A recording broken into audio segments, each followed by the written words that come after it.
Welcome to episode 202 of Gun Guy Radio. This is a podcast that shines a positive light on the firearms lifestyle. I'm your host, Jake Challand. This is your weekly dose of positive firearms talk without the politics.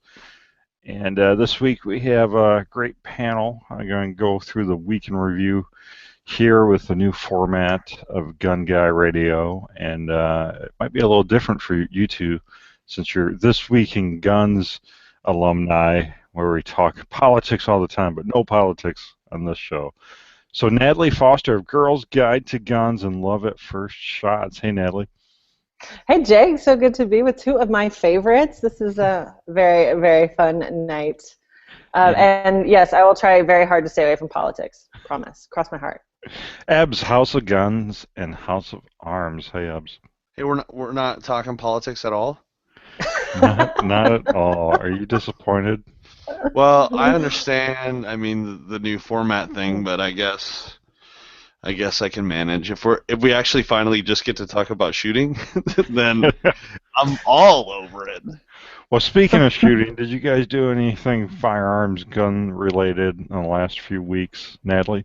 I did, actually. I just got a new concealed carry license, the new state's concealed carry license. I just went through all of it, the rigmarole that you have to do. And I always think it's a good experience. And I try to acquire as many licenses as I can, just, because you never know. I mean, that ever-shifting, chessboard that is the concealed carry just realm, right? So I kind of collect them, it's always good to go through it to know the different laws for the different states, and also every time you take a class, you really experience somebody else's perspective, and you take something away from every single experience. So and apply that to others, especially if we all. If you're an experienced gun person, you end up teaching somebody, right? And so you apply those things to that later on down the line. So it was good to get back in saddle with concealed carry. Natalie, I'm just thinking you need to broadcast from your location every week, because Seriously, it's off the chain. Yeah, it's true. I know. How many times have I had to say, dude, I can't do the show this week. I haven't got signal. I mean, like we're looking at like a leopard at 10 o'clock. Right there. I think that's a leopard, right? Right. And then there's a giraffe over her other shoulder. A Cape buffalo right over her head. Oh yeah, we can see very clearly. Right there. Oh, Yeah. gosh. Yeah. This is a legit room. This is one of my favorite rooms in the whole wide world, actually. I love it. It's kind of very zen for me. It's sort of ironically. like a whiskey room. Like, Yeah. please come and sample aged single-barrel whiskeys of the West.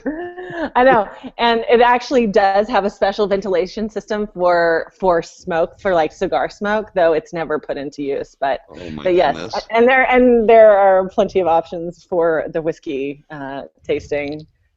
Should you like to partake? You guys got to come down sometime. Yeah. Totally. So, Abs. But for now, it'll just be coffee. There is no whiskey in this. Right. That we know of. So, Abs, last week or two, have you done anything gun related?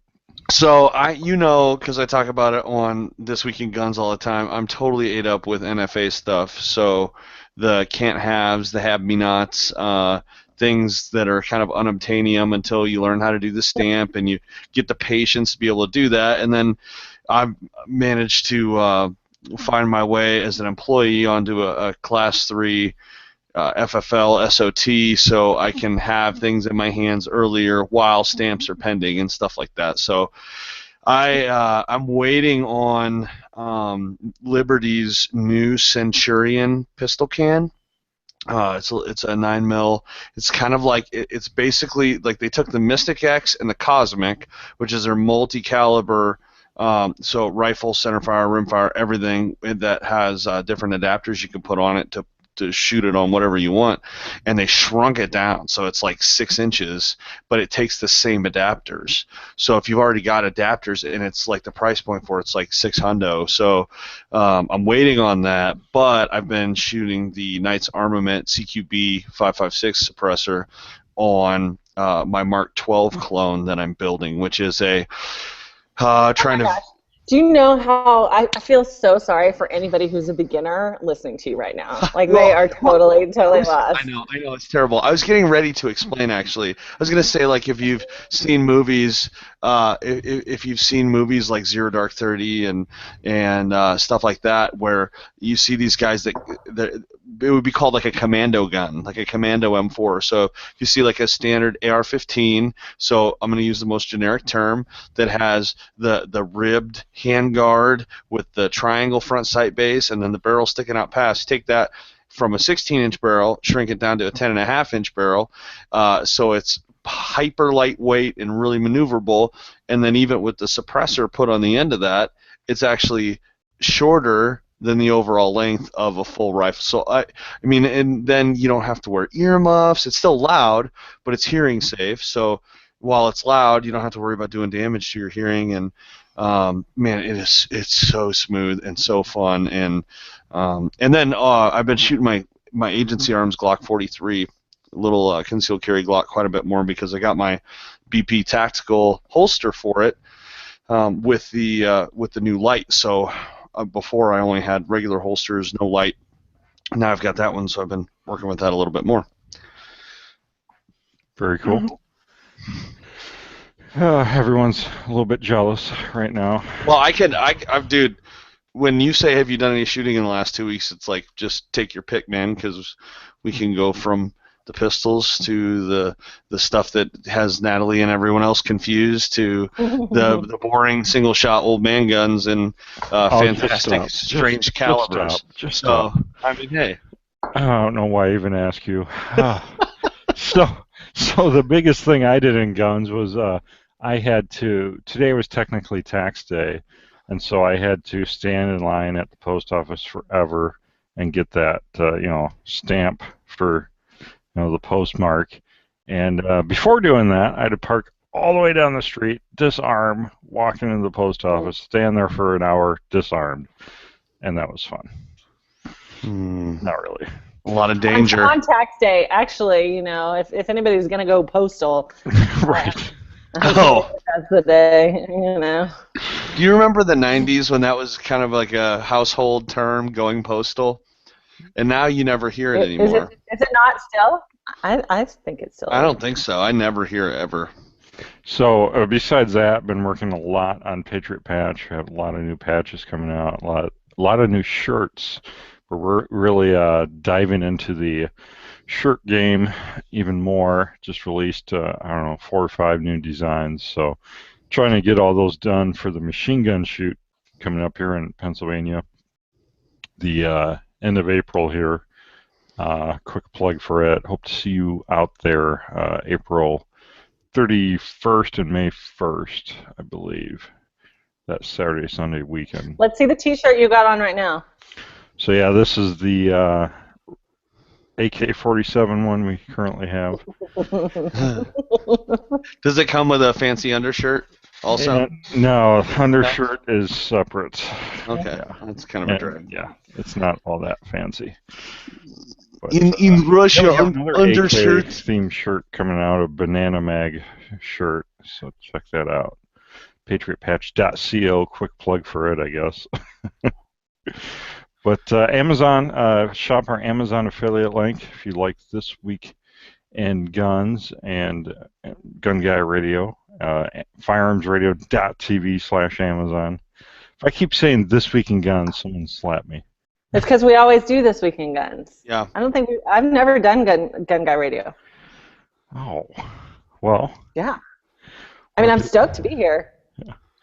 We'll have to change that. That's funny, Natalie. Jake hasn't done Gun Guy Radio in a long time either. Yeah. Zinger! But we're back. But 202 episodes, I mean, it is impressive. It's one of the longest running pro gun podcasts. So it's probably in the top, I don't know, top 5 or 6 or something. There's not very many pro gun podcasts that have had this many episodes. But, I owe it to the team at the Firearms Radio Network, and especially Ryan Machad for taking the reins for the last year, keeping it going. Is it awkward that the show is called Gun Guy Radio, but Natalie is on, and she is most definitely not a guy. I'm not a guy. It's not awkward at all. You trying to make it awkward? I think as long as the host is a guy, like if I guest hosted, that would be awkward. A little awkward. I don't even think it would be that awkward because maybe not. We throw the word guy around like, hey, what do you think, guys? And that can be even a whole group of girls or mixed company or whatever. So I feel like it's a pretty metrosexual term. Well, okay, for a dude maybe, but in Texas we have a solution for that, and it is just simply y'all. But then that doesn't float. Y'all, gun y'all radio. There's Ewans. You need Ewans. Yeah, that's very Pennsylvanian of you. Is it really? Like yeah, Ohio, Pennsylvania. Ewans, like Pennsylvania. All right, moving on. We're to the main topic. I want to shoot my first gun. Last week, if you missed it, it was I want to buy my first gun. So we're doing a series of episodes here, kind of geared towards the brand new gun guy, gun gal. Last week we talked about the purchase. This week, I got the new blaster. Now what do I do? Blaster. Things to consider first. Safety, right? Know the manual of arms of your weapon. Let's pause on that one for a second. Know your manual of arms of your weapon. Abs, what does that mean to you? So manual of arms is basically the method of operation or kind of the how-to manual of your firearm. So if you're brand new to guns, a lot of folks probably just think that put the ammo in here, pull the trigger here, and all guns are the same. But that's like saying that all cars on the road are the same, or relative to the tool, they do have same basic principles. All automobiles have an accelerator, a gas pedal of some sort, or a steering wheel to determine direction, or anything like that. And so with a gun, whether it be a pistol, rifle, shotgun, anything like that, you're going to have a trigger. Some are going to have a safety. A lot of handguns don't anymore, but there's going to be different methods of loading it. If it's let's take a revolver, for instance, which is like a snubby nose pistol, or even a long barrel like a Ruger Security 6, or like a Smith & Wesson 686 or Ruger GP 100 or something like that. There's a cylinder, and that with a slide button pops out, and there's a little gate that slides over, and then you drop the rounds in. If you're talking about an automatic or an auto loader, and let's just say Glock, because that's the most commonly probably referred to, at least by rappers anyway. You're gonna take the slide, which is the moving part on top, and you can lock that back or even leave it shut, slide the magazine in, and then you have to charge the firearm. You have to rack the slide in order to get a round in the chamber. And the chamber is basically the staging point for the cartridge to enter into, be secured. It's able to withstand the pressure of that round going off. And then sometimes you have a safety, and safeties are in different places on all guns. And sometimes there's not. If you take a Glock and you rack that slide and it's locked up, then you pull that trigger, it's ready to rock and roll. So, but rifles especially always have a safety in one way or another. And some rifles, it's called a fire selector, like an AR-15, because originally when the M16 came out, it was select fire, which means you could choose to fire one shot or many rounds based on where the safety was pointed. And so they're all different, and the manual of arms is basically how it works. That was Jake. That was the longest answer I think I possibly could have given for that question. No, I know. No, I feel like that was a mic drop. I just need to walk away because it's pretty amazing, actually. Wow. Very well done, Ebbs. I would just add too. I mean, you said everything that I would. Well, you said way more than I would ever have known to say. But I would also say that specifically the car thing, right? Anytime you get in a car, think about anytime you've ever rented a car, right? You have to adjust the mirror. You have to kind of look around and get your bearings for a second, and whether it's a stick shift or do you call them automatics? Automatic transmission. Yes. Okay. Anyway, What do they uh, call it in Texas? I don't know, the Jeep, the hunting Jeep. Anyway, but all that to say that it's true. The brake, the emergency brake may be in different places. That kind of thing. That it's the same thing with your gun. You with every gun that you pick up. I think the mark to me, and I was guilty of this when I first started. The mark to me of a person who really doesn't know what they're doing is acting like they know what they're doing. Yeah. So if they pick up a gun and they're like, yeah, I got this, whatever, and like if you see any air of arrogance whatsoever, then that person doesn't have a clue, and back away slowly. Seriously, like I would say that every person that I know that really knows and understands guns. Now they may obviously be extremely familiar, like Ebbs and Jake, with these various platforms, but they're still going to look at all the bells and whistles, and that's what the big excitement is at every SHOT Show or every gun show. Looking at the old guns, the new guns, whatever. People are picking it up, figuring out all the machining, the mechanics, how it's different, and how to use it properly. And the other thing that I would add too is that in terms of the manual safety, you never ever want to rely on that. And maybe I'm jumping the gun here. We can, pun intended, if we want to talk about that in a little bit, we can. But you are the primary safety, not the gun's safety. Yes. Well, let's dive into the 4 rules of gun safety. I think that's something we all need to be very familiar with and continue to go back to, especially if you're taking a new shooter to the range or you're introducing someone to guns for the first time.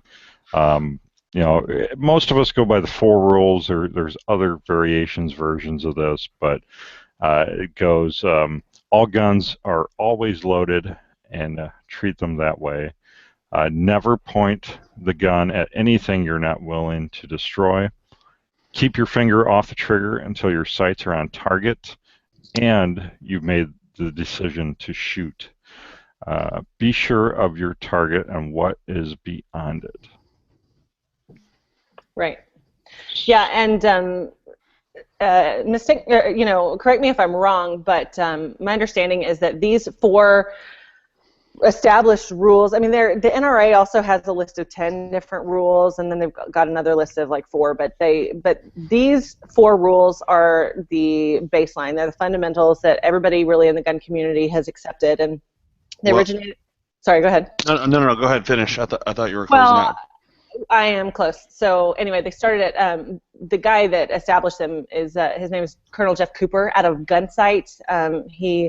He is the guy that kind of pioneered self-defense, like tactical self-defense, from what I understand, and he, or just for the, the common man, the person, just the typical American gun owner, and he came up with this, and all of the training is based around that, basically at every reputable gun training outlet in the country. Well, and the cool thing about these 4 rules in the way that Colonel Cooper designed them is that for instance, if you have a failure at any of them or even 3 of them, but remember 1, then even getting 1 right in the case of like a negligent discharge or some, your finger brushes the trigger accidentally and the gun goes off. Well, if the gun is pointed in a safe direction where you're not going to strike anything that wasn't intended to be shot at to begin with, then it prevents tragedy, right? So it's not pointed at another person, especially if you knew it was loaded or you didn't think it was, for instance, and go to dry fire and forgot to clear, like rule number 1, all guns are always loaded. I actually learned that as always treat every gun as if it's loaded until you've shown that it isn't or verified that it's not. For instance, and I would say that like there's a term called dry firing. So if I want to familiarize myself with a pistol, let's say Glock pistol again, before I go to the range, and I want to dry fire 100 times a night for a week before I know I'm going to the range that weekend, I'm going to remove the magazine, check the rack the slide, check the chamber, make sure that it's empty before I close it and start doing my dry fire session. Because at that point, I am actually not treating it as if it's loaded for practice sake, for familiarity's sake, but because I have determined 100% that the gun is clear and safe. Now still, even because of what's ingrained in me, I'm not going to walk around the house if somebody else is in the house dry firing and horse around and pretend that and point that gun at somebody else who is participating in some type of dry fire training or something like that. I just, if kids, family members, whatever who's in the house, it's just not a great habit to be in. Well,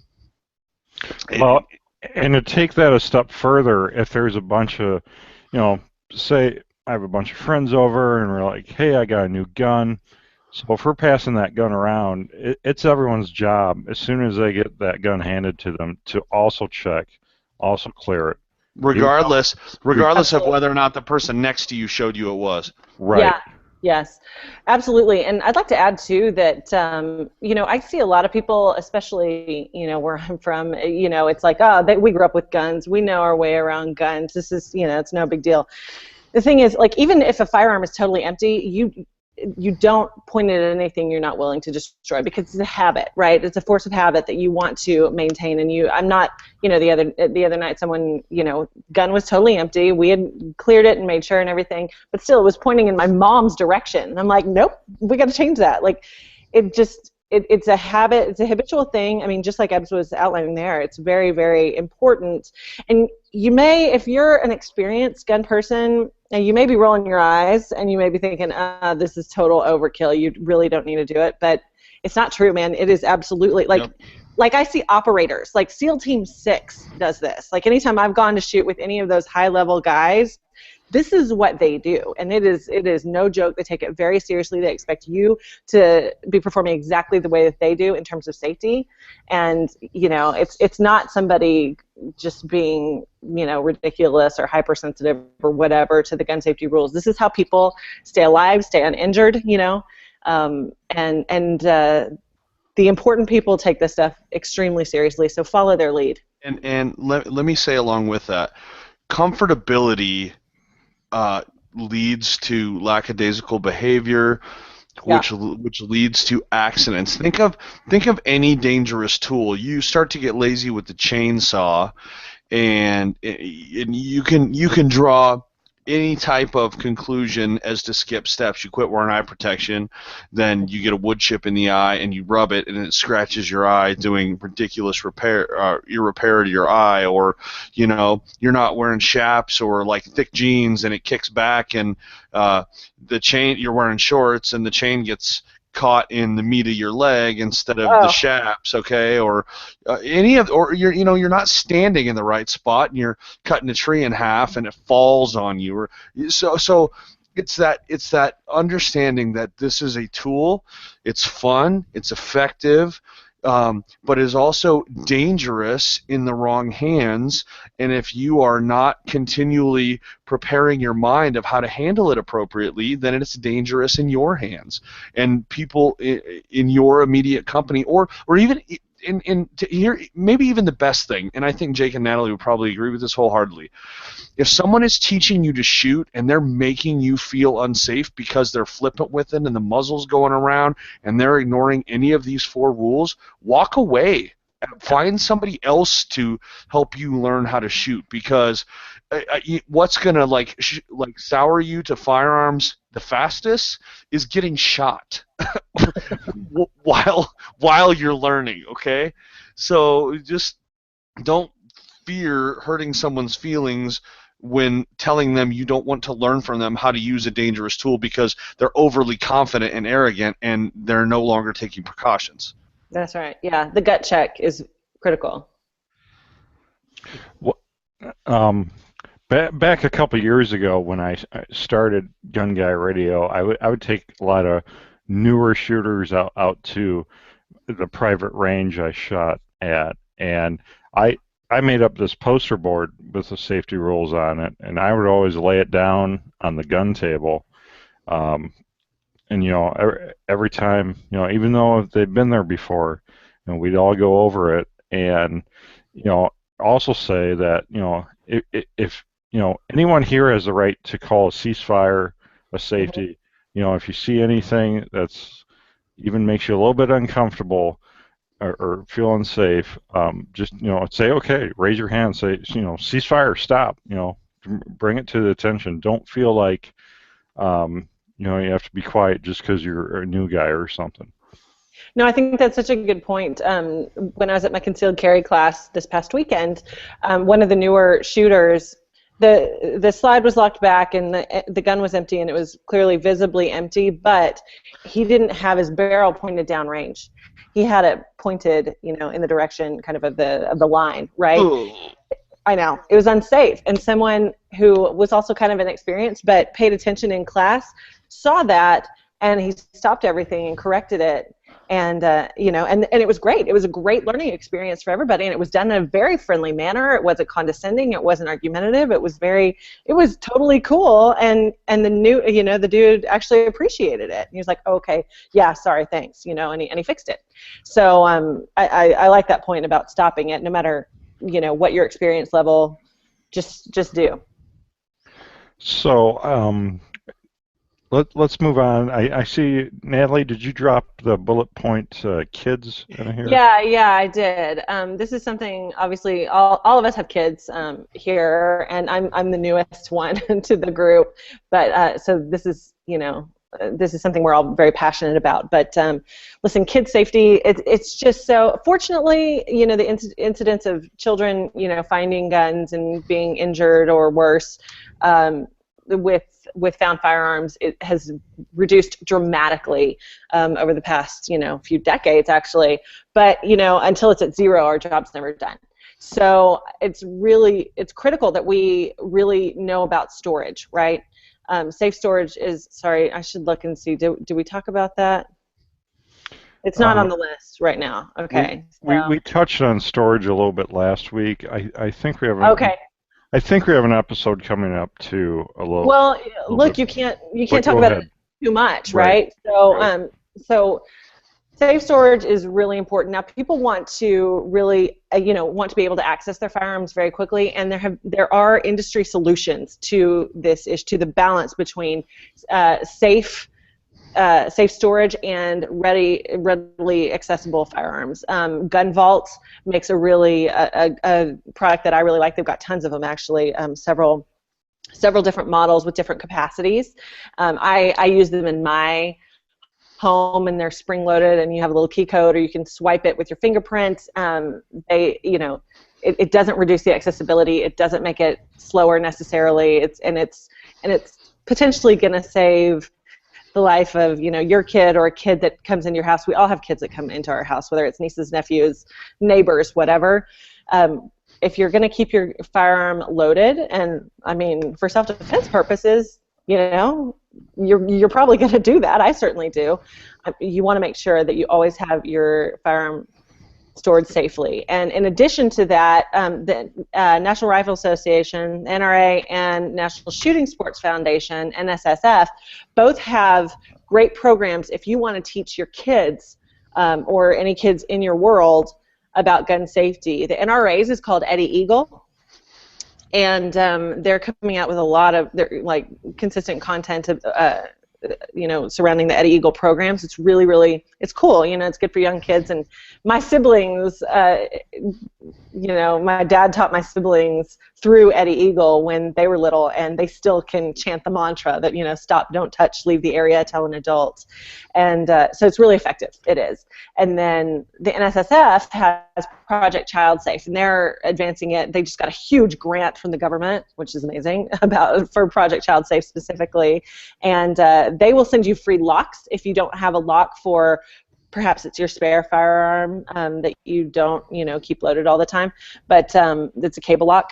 And then they've also got some more content that's coming out. So those are two things to keep on the horizon. And I don't care if you think you don't interact with kids, it is worth checking out because you will, and you need to know this stuff. Absolutely. I just looked at the schedule, and about five 5 episodes or so, it looks like we have gun storage myths exposed coming up. So we'll talk a lot more about safes and storage and stuff like that. And then I think we have a episode coming up just after Father's Day, teaching kids to shoot. So Cool. Oh, I want to sign on for that one. awesome. Yeah, call You me if just you need did. me. You just did. So let's talk about ammo. I mean, a lot of people don't think about, you buy this new gun, and what kind of ammo do I put in this thing? What's 9mm Luger and what's 9mm? Is it all, some of this can be really confusing for new people. Yeah, it's confusing for people who have experience. I mean, it really can be. I think Ebbs should tackle that one.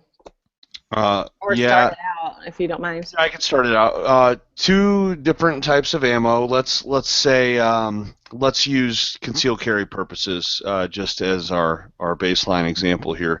On the side of your firearm, for instance, if you have a Glock 19, I'm gonna hold up my Glock 19 here. This is actually a refrigerator magnet from Glock. But on the side, Glock 17, it says 9x19. Now, there's something funny about that because the most commonly addressed 9mm round, or what is called 9mm, is referred to by the metric measurement, the European round, which would be 9x19, 9x19, and then there's also 9mm Luger, which would be the most traditional name for the 9mm, and then there's 9mm Parabellum.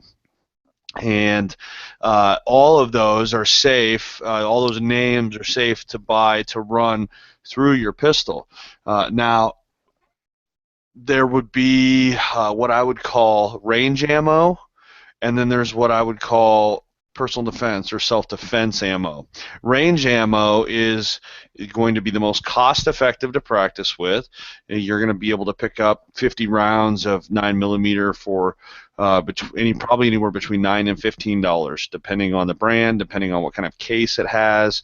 Depending on what state you live in. Depending on what state you live in. California. And right now, I think like standard federal brass case 9mm I just saw at Walmart this week for like $11 for 50 rounds. So that's everything's pretty much leveled out with that. It's a fair price. Then and that's just going to be what's called a solid. That bullet is a copper jacketed lead bullet. Okay, so it's not designed to expand.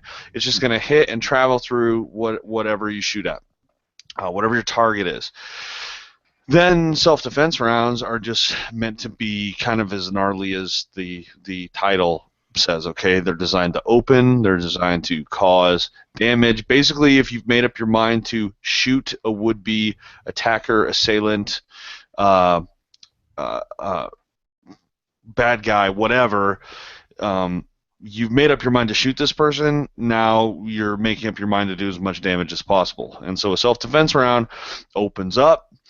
It's designed to transfer a lot of energy, so meaning all of that kinetic energy, those foot-pounds that bullet's traveling with, you want to transfer that to the threat. And it's also intended not to pass through. Now, some are going to be more designed to shoot through layers of clothing, like winter type stuff. That's super technical. Don't even need to think about that now. But the idea is for those rounds to stay in that target and inflict damage and do it well. You'll notice, and you're like, well, I don't know the difference of that. That doesn't make any sense. Blah, blah, blah, blah, blah, whatever. This guy's talking crazy. Again, he's going off on a tangent.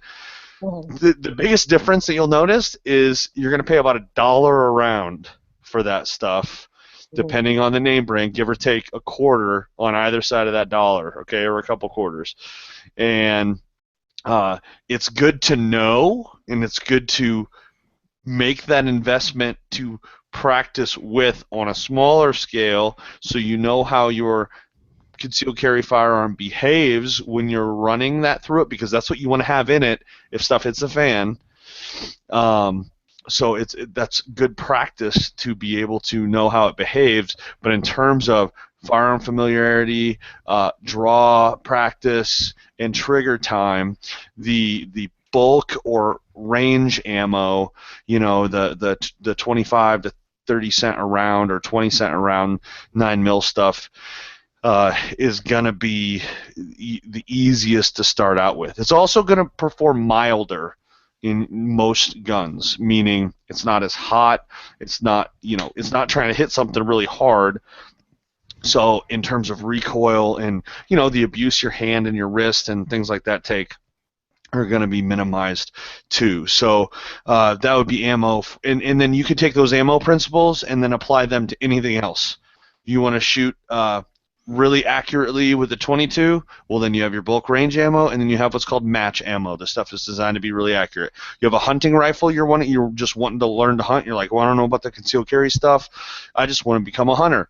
So you get your rifle, you have your range ammo to kind of get it close and get familiar with the gun, and then you have your premium, your Vital Shock Federal Premium. So it sounds like a commercial, like Federal's a sponsor of the show or something, doesn't it? Or like a Barnes TSX or a Hornady SST or all these bullet tips that are more expensive because there's so much technology that went into that transfer of energy, opening up a cavity. So and also the materials, right? Not just the technology. Exactly right. So because some of those are like you get into powder core stuff, they're not just throwing lead in, and there's, and as with all of those things, you can have tiers of pricing and expense, but the same principle applies as range ammo, moment to shine ammo. Okay, so that's the easiest thing to know in terms of caliber. One, if you have a new firearm and you don't know what to get, talk to the person where you're buying it. They'll help you figure out. The box that the gun came in will also say so. And there are different variations of different calibers. A caliber is really only just the diameter of the bullet. Okay, that determines what the bore is, which is the inside part of the barrel that the bullet travels through. So that would be in inches or millimeters. So you kind of have different ones depending on the round, but they're always going to match up. The side of the gun will have what are called roll marks or a stamp on the side of the barrel that will say, if you have a hunting rifle, it's going to say like 30-06 Springfield or 30-30 Winchester or 308 Winchester or 223 Remington or something like that. We'll touch on shotguns too. And shotguns, yeah. So those are going to come in gauges, which or bores. Okay, well, most commonly, whatever. You're getting thorough. I'm just saying. Is this thorough? I thought. See, I'm trying to think, Jake. I don't even know if I'm coming in right. This is kind of beginner stuff, so I don't want to speak so elementary that people feel like I'm insulting their intelligence, but at the same time. Well, we could probably do a whole nother show just on this. I think some of the most important things you said. Look at the firearm, look at the gun, look for those marks. It's going to be stamped most likely with what caliber that ammo it takes is, and the gun store you bought it. If you bought it from a gun store, if you didn't, if you inherited it. If someone passed it down to you or something like that, where there's no box, there's no instruction manual, nothing like that, you may want to take it into a gun store and just ask them about it. Just be like, hey, real honest here. I just want to double check the correct ammo for this firearm. What do I get here? And they'll give you a brief education, just like Ebbs did. Yeah, it's really important. And actually, I think we need to touch specifically on like the 20 versus 12 gauge, because I mean, you're talking rifles and handguns, but a lot of people are buying their shotguns for their first gun because a lot of people consider that they'd be the most comfortable with that for their home defense. And the 20 versus 12 is a big thing. It's very, very important that you understand and to keep all of your ammo separate when you're loading it at the range and that kind of thing, because it can get, again, very dangerous if you're not being very, very thorough and very focused on what ammo you're loading into which gun, especially like say 357 versus the 38 special, knowing which gun can handle both and which guns can't, right? Yes, Go ahead. correct. And also worth mentioning in line with that, with the shotguns, you don't just have like the bullet diameter. So like we talked about 9 millimeter. So 9 millimeter and 38 cal would be the functional equivalent size-wise, the diameter of the bullet. But in a 9 millimeter, you have standard length for the cartridge that would be acceptable for the firearm. With shotguns, shotgun chambers are made to handle often multiple lengths of shells. So the most common length, say for like a 12 gauge, would be a 2 3/4 inch shell. However, when you start getting into magnum loads, which means basically what it sounds like, more powerful, you can have shotguns that can take a 3 inch and a 3.5 inch. I think the rule of thumb there is just to think about Tom Selleck, really.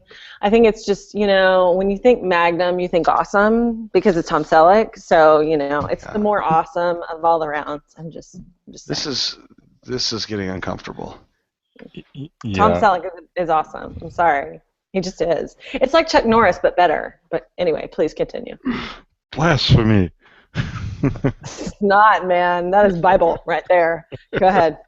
Gospel truth. Well, okay, we could stick on ammo all day. Bottom line, do your research. Don't ask the guy at Walmart. Ask someone that knows what they're talking about.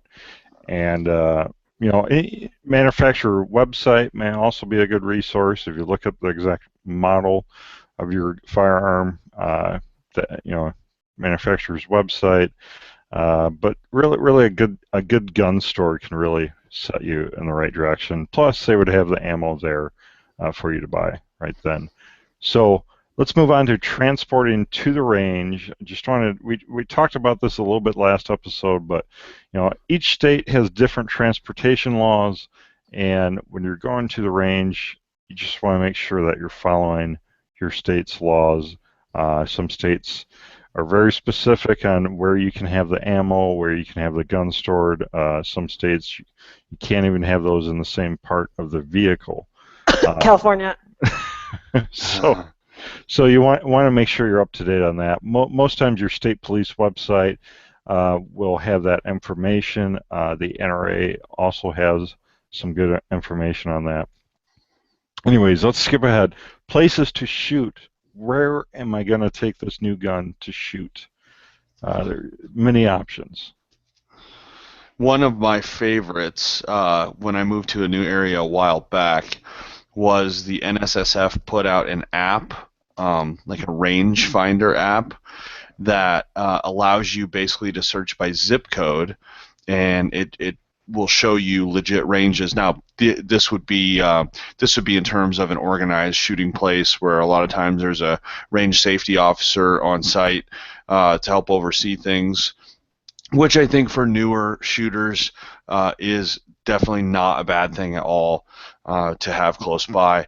But the app, you can just go to your smartphone, and I think they have it for both iPhone and Android, and you just open it up, put in your zip code, and then it pulls up a map, and you can look at it like you would on Google Maps or something, tap on the pins, and it shows you the names, the contact information, and then you can call and say, hey, what's up with this?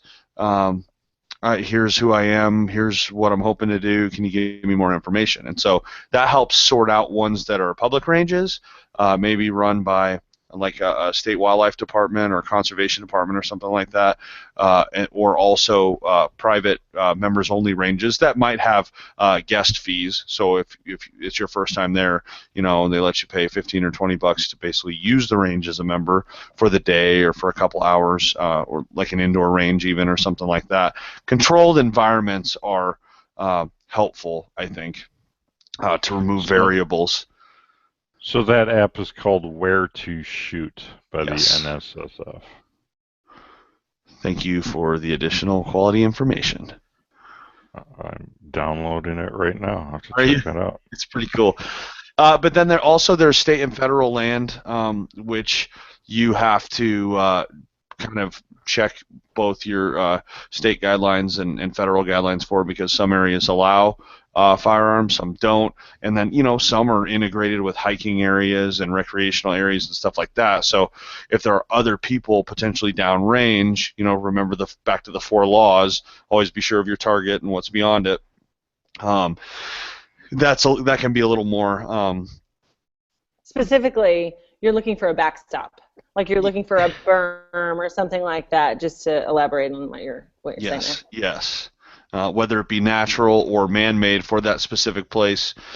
But then you're also, you determine your level of comfortability with the place. The more you get away from civilization, as it were, you'll find the more people, even people who are exercising their right to keep and bear arms and own and shoot, aren't necessarily in tune with or maybe respecting the safety of others as much as you would hope. And I don't say that just as a knock on any type of people in particular, because there are rednecks everywhere. Right, and for the first timer out, I kind of venture to say you might want to avoid public land or even some public outdoor ranges. Even some indoor ranges, I mean, I would go to a nice, beautiful outdoor range that has an RSO, really well regulated. Yeah, someplace with a range safety officer, someplace maybe with a very good set guidelines of rules, so you don't get that quote-unquote redneck out there that's saying, here, I'm pretty sure that's racist. Hold my gear, watch this. No, I mean, I use redneck because I grew up a redneck and I didn't know. I mean, it was later on I found out that's what I was. So you talk about like rude awakening, cruel realization of, oh, I did that. I didn't know. But I love that. That's so honest, and me too. I mean, I absolutely. Oh my gosh, when I look at pictures, and I was so proud to take my first picture with me shooting the gun, and I'm like this. Like I mean, I did not know what I was doing. I didn't use proper anything. I was completely clueless, but I just wanted to learn. But I didn't seek out information. So if you're watching this video right now, you're far, far, far ahead of, well, both me and Ebbs for sure, and maybe Jake too. But it's very Jake. important. Yeah, it's important to pursue this knowledge. It really is. And there's so much more information out there now. But this series is key. So maybe download that app. Finding a mentor, a shooting mentor, can go a long way. Someone that's experienced and also safe, can really lead you to good places to not only shoot, but the other things we talked about, the ammo, the transportation, the safety. Someone that's best case scenario. If you can find a shooting mentor, I would really encourage you to look for that. Yeah, we almost completely avoided even saying that so far, really taking into consideration the person who's trying to learn or go at it on their own, or seek out information in the vast ocean of misinformation that is the internet.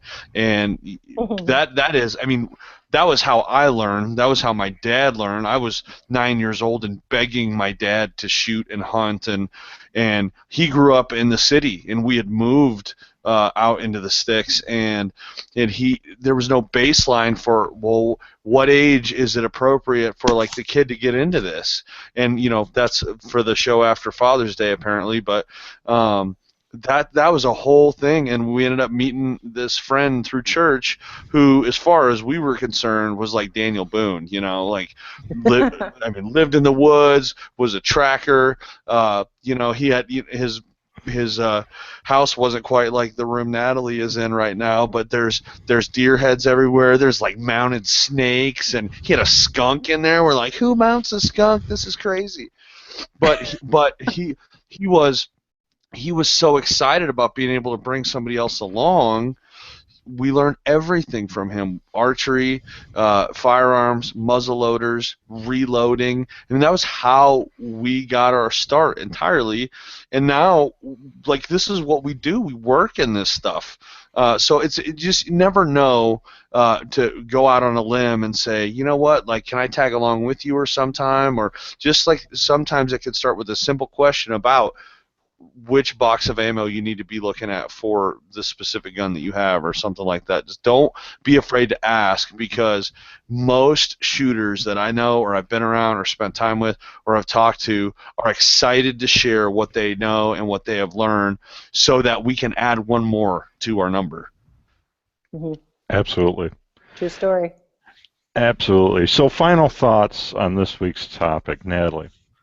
Final thoughts. Oh gosh, there's so much more to learn. So ask all the questions you need to. Like if you're in doubt about anything, I mean, hey, email me, Natalie at Girls Guide to Guns, or anybody, any of the people that you see in this series, I'm sure would be more than happy to answer some of your questions. But good NRA instructors, range safety officers, of course.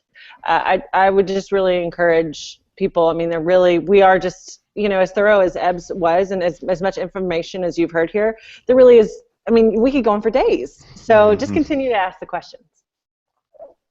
Absolutely. And Ebbs, final thoughts. Just take your time.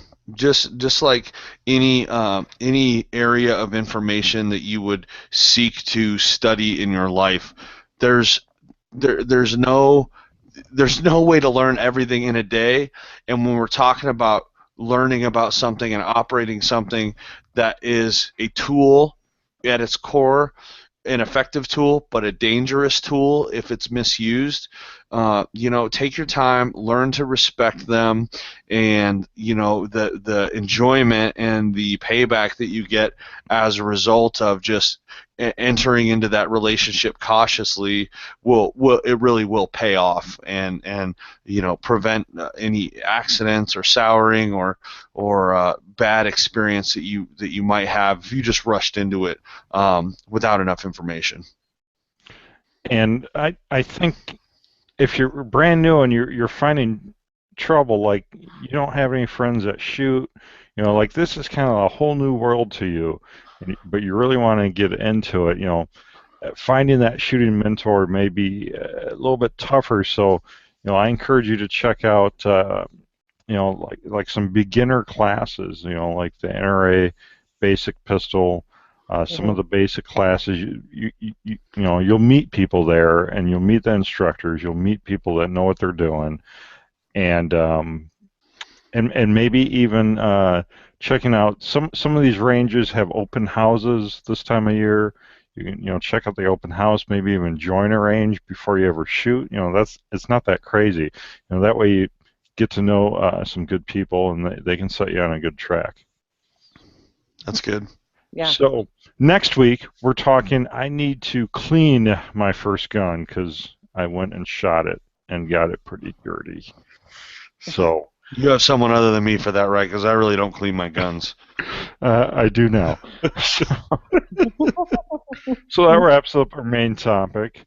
So if you like what you hear, if you want to hear more Gun Guy Radio, if you want to support Pro Gun Radio, check out our Patreon campaign. I just revamped all the perks on it. Patreon.com/gun. It's a way you can crowdfund this in every episode of Gun Guy Radio. You can pledge as little as $1 per episode, and we'll send you some cool stickers. There's 2 different $5 levels where you can get a free shirt or a free patch. If you go up to the $8 level, you can hang out with us after some of the shows. There's another $8 level where we have these supply drop boxes full of swag and like cleaning kits and range bags and stuff like that. And $10 level where it's the Morale Patch of the Month Club. I'll send you 1 free morale patch from Patriot Patch every month. $12 level, we'll send you a free T-shirt once a month, and $15 ammo dump level, where we send you a big box full of cool stuff. So check it out, patreon.com/gun. And machine gun shoot in Pennsylvania at Shooter's Gauntlet coming up here April 30th through May 1st, Saturday, Sunday weekend. That's in northeast Pennsylvania. If you're anywhere within 6 hours, 8 hours driving distance, hope to see you there. I'm driving all the way from northern Illinois to be at that event with Patriot Patch Company and Firearms Radio Network. So not actually that far. It's pretty far. Patriot Patch Company helps make this episode possible. Check out patriotpatch.co. And Ryan Cross, Hunter of Design. If you need website design, any kind of graphic design, check out hunterofdesign.com. So that about wraps us up. Natalie, where can people connect with you online? You can find me at girlsguidetoguns.com. I promise I'll start posting again. And also Facebook, of course, Girls Guide to Guns, as well as Instagram. And technically there's a Snapchat account and such, but oh man, I'm feeling old with social media right now. But anyway, yes, you can find me online. I'm there, and please don't hesitate to chat. I would love to talk to you. Very cool. Ebbs, where can people connect with you online? I'm House of Guns everywhere, HAUS of Guns, Facebook, Twitter, Instagram, recently on Snapchat as Everyday Ebbs, EBBS, Everyday Ebbs. So common, boring, everyday life stuff, singing along to Metallica, arguing with my daughters, and wrestling with my dog. So it's pretty good time. If you're into that entertaining type media, it's pretty good. It's free too, so.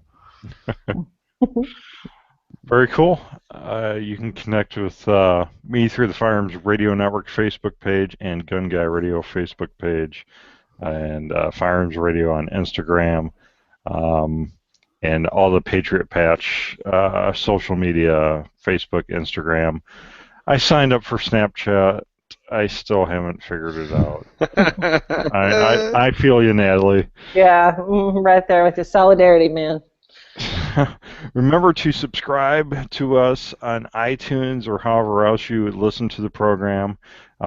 There's some other great podcatcher apps out there if you're having issues with iTunes or the Apple Podcast app. There's some technical glitches out there affecting some listeners. Check out some of the other podcast apps like Downcast. They work great and always have. Please consider joining the NRA and the Second Amendment Foundation. And don't forget to check out all the other awesome shows here on the Firearms Radio Network. And also shop our Amazon affiliate link, firearmsradio.tv/Amazon. Well, thank you, Natalie. Yeah, thanks, Jake. Good to see you. Thank you, Ebbs. Yes, Jake, it's a pleasure to be here. And that's a wrap. We'll see you next week.